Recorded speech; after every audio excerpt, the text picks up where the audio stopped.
Hello, hello, hello, beauties. I feel inspired today again to come live and share with you something powerful. I had a huge breakthrough yesterday, and I feel inspired to share this with you and empower you with a model of what it's like to break through a drama cycle and share with you that it is possible, very possible. And I want to share with you this model that I absolutely love. It opened my eyes. It blew me away when I first learned it in my breath work years ago.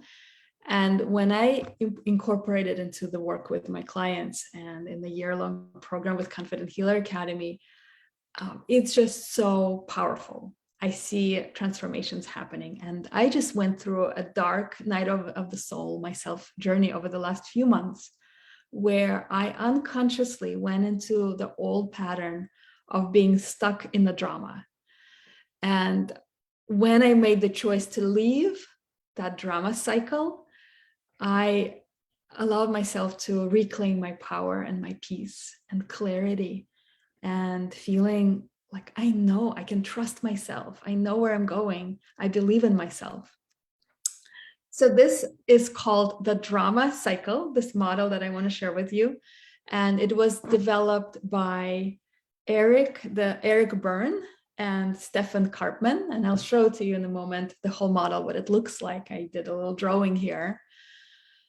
And a lot of psychiatrists, psychologists, therapists have adopted it. And it's very well known. And it's also Hendricks Institute, been really known for using this model. And what it looks like is that sometime in our childhood, where is the foundation of it, the core of it, is that sometime in our childhood, we created a story. We created a story, and it started as a victim, poor me, where perhaps our needs were not met, or we were given too much responsibility too early, or were not cared for in the way that we needed to be cared for, or perhaps there was an abuse, emotional or physical. And we created a personal story. And that personal story goes something like this. And this is my personal story that I am dismantling at the moment. It's, I don't have enough support. That's one of them. That's mine.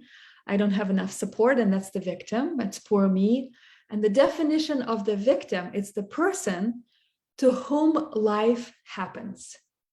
Victim is a person to whom life happens. It just happened to me. I didn't get enough support. My mom didn't do this. My dad didn't do this. I was traumatized. I had a birth trauma. All of these things happened to me. And you can see that this position is very disempowering, and it's like a dead end. No matter what I do, I'm broken. There's something wrong with my life. There's something wrong with me. And I need, when you can see when I'm in this position, I need someone to rescue me. So let's look at it. That's what it looks like. It's the drama triangle, and one corner of it, one point is the victim, another point is the persecutor or villain, and the third point is the rescuer. So the victim is, like I said, it's someone who believes that life is happening to them. It's for them. And the victim feels helpless and hopeless, powerless. And there are kind of two sides of the victim. We can go to both one at a time. One is pathetic victim, where they are kind of going to that more of a depression kind of state and the lethargy, and feel like there's sadness, and they say, poor me, poor me, poor me. And the other side is the angry victim. And the angry victim feels like there's a false sense of power. And it comes out of this, they begin to blame and shame others and point their fingers like, you did this to me, that's why I am the way I am. And they look for all kinds of excuses why they cannot be successful, why life isn't going the way they want it to go. What also sickness, a lot of times sickness becomes the obstacle or excuse for why things are not going well. Illness, substance abuse, and lots of excuses for why life isn't happening the way that they'd like it to happen. And they're unconsciously looking for a rescuer, someone who can bring them out of that state.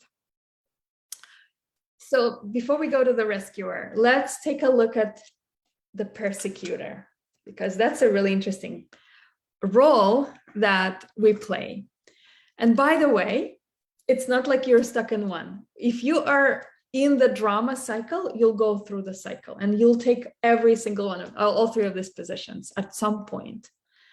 So you might feel like a victim, and then you move into the persecutor and start creating this fake sense of power and start to blame another person and shame another person and become angry. And underneath that is that in the childhood, there was some of your needs were not met and your feelings perhaps were ignored. And there's a sense of worthlessness underneath and shame. This whole triangle, the core of it is shame. And it creates a lot of pain, no matter which position you're in, there's always pain. And so for the persecutor, there's this looking for survival, looking to find someone to blame, and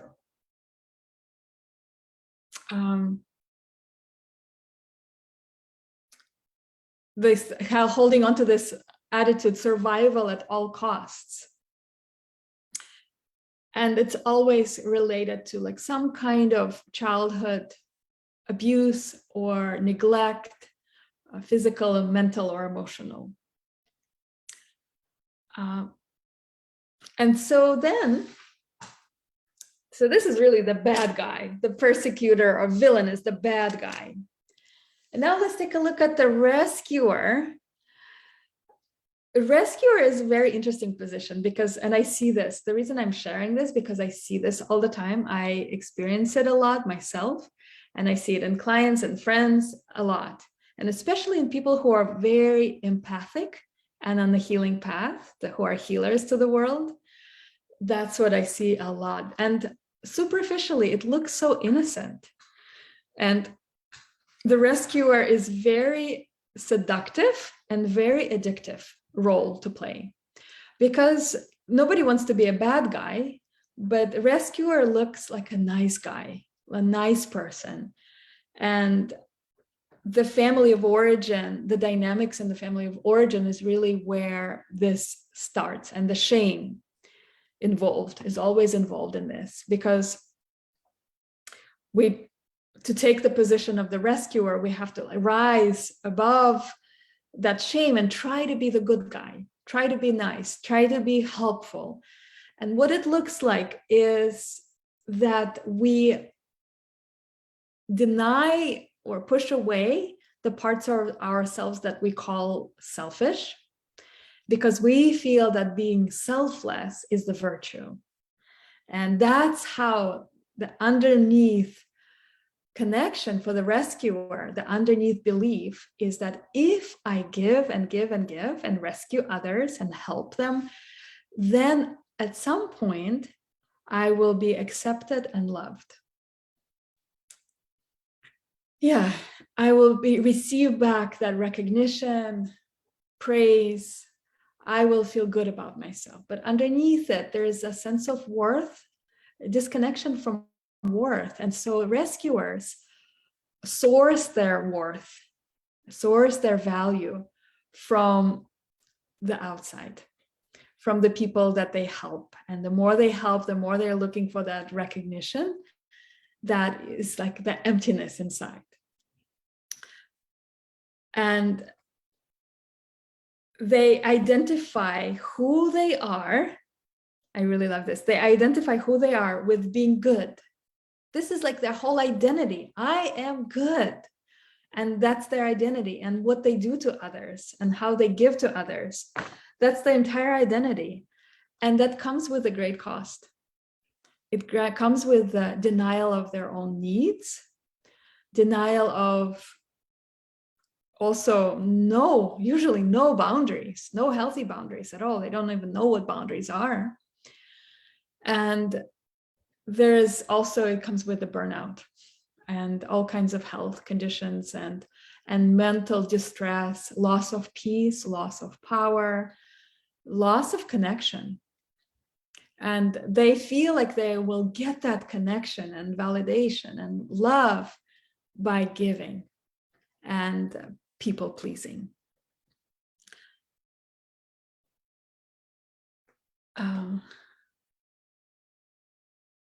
And the truth is that the rescuers are unconsciously giving what they have been needing to receive when they were younger, when they were little.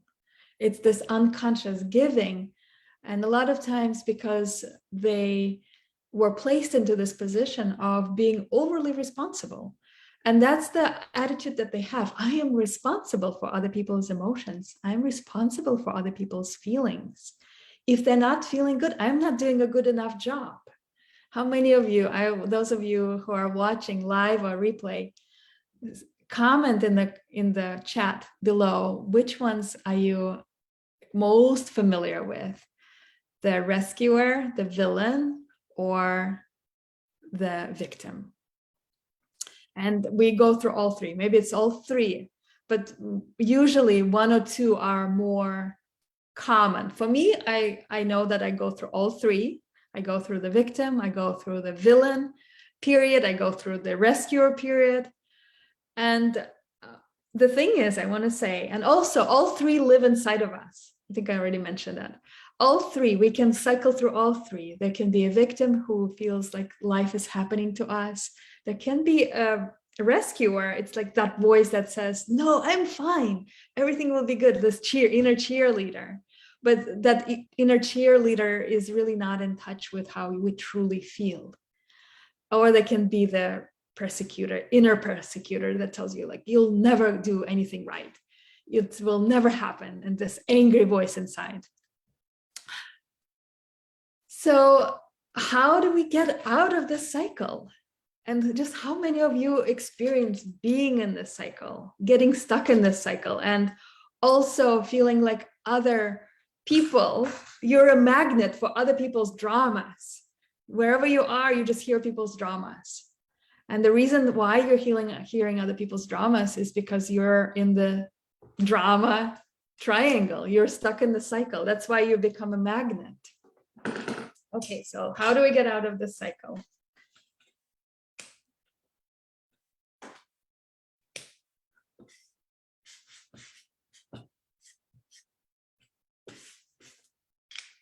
The first thing you have to get out of this cycle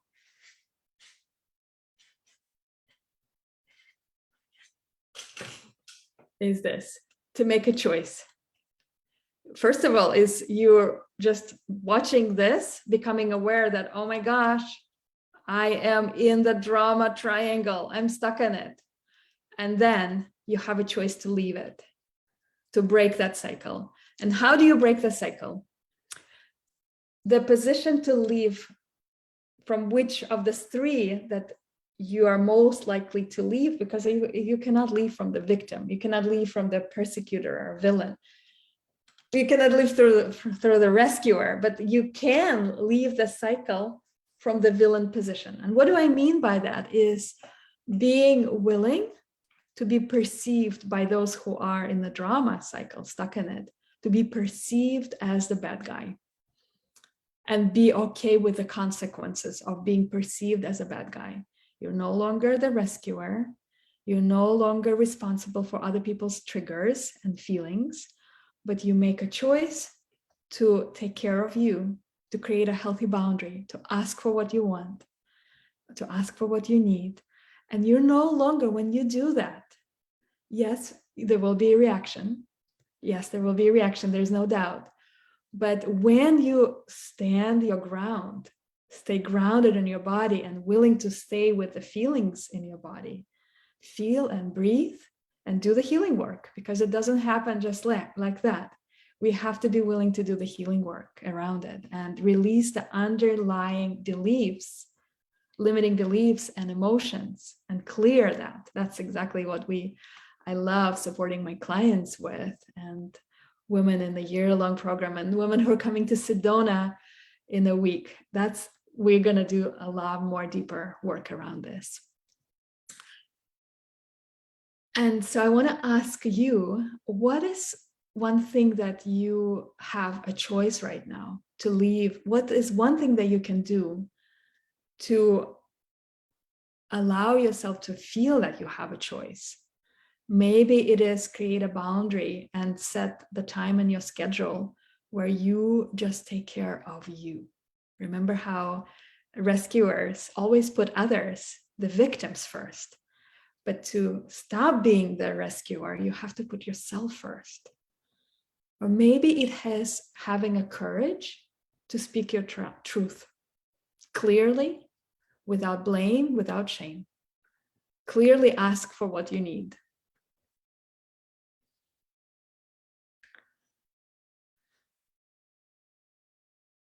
I'd love to hear, what are some of your choices that you get to make? You don't have to. You get to make that choice. Because you know what? Once you have that choice, what comes is this.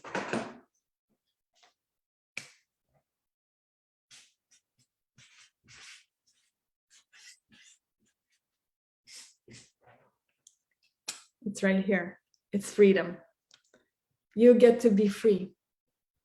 Once you leave this drama cycle, you're free. You're liberated. You are no longer stuck in the drama. You don't need to rescue anyone. You're not the victim to this life, because you always have a choice. And when you have this freedom, power comes back to you. You're no longer powerless to the circumstances of your life. You are powerful, you're free, and you're connected to the divine source. There is energy that can now finally flow through your body, and you can feel inspired. You can feel inspired. The breath is flowing through you. So I'd love to hear, what are some of the choices that you get to make? And what are the actions that you get to take? Maybe it's to speak to someone, have a difficult conversation that is way overdue, or get really honest with yourself, what you need, and ask for it.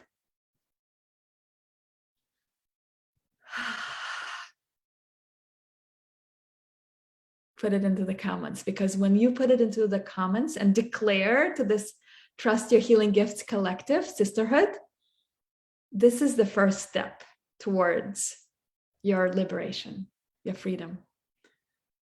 First is awareness, then you get to make a choice, and then declare that choice into the group.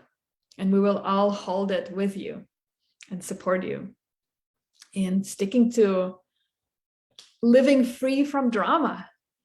Who wants to continue to be stuck in the drama? So that's my message to you for today. And I'm so just overjoyed with right now there are 6 women who are coming to Sedona, and each one of you I just adore and love, and just can't wait to be together in the circle, in this powerful container of the red rocks that will be holding us in our transformation. That's what we'll be doing, releasing the codependence and reclaiming our freedom of choice. Releasing the fears, releasing the blame, releasing the shame, and all the excuses why we can't be the brilliant lights in the world, why we can't be the expression of the source and the love that we truly are, that is not dependent on other people's validation and approval.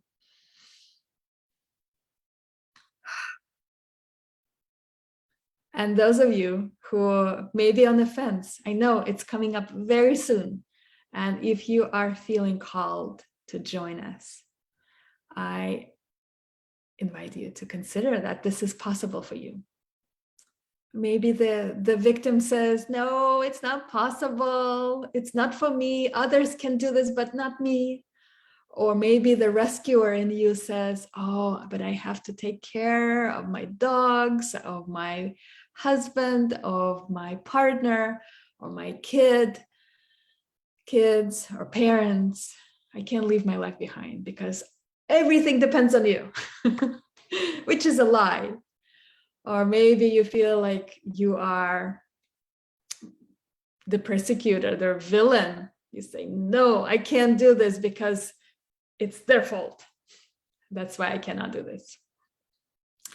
So I just invite you to step out and reclaim your freedom, whatever it is, whether it's coming to Sedona and basking in the sisterhood and support and transformation with no doubt that we will have together, or something else that it feels empowering to you, that will reclaim your source, your sense of worthiness that is not dependent on how other people perceive you. I'm sending you so much love. Mwah.